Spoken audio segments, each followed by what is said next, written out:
నమస్కారం. ఈ సృష్టిలో ప్రతి జీవి కూడా సుఖాన్ని, సంతోషాన్ని, ప్రశాంతతను కోరుకుంటుంది. ఆ సుఖ సంతోషాలు మనకు కలగాలంటే జీవించడానికి తగిన వనరులు, సంపద అనేది చాలా ముఖ్యం.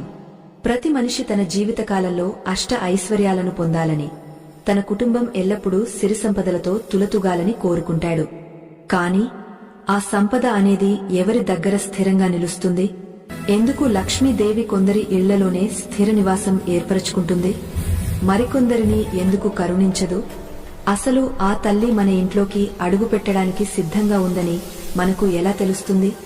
మన పురాతన గ్రంథాలు, ఋషులు చెప్పిన దాని ప్రకారం సంపద అనేది కేవలం కష్టపడితే వచ్చేది మాత్రమే కాదు, అది దైవ అనుగ్రహం కూడా.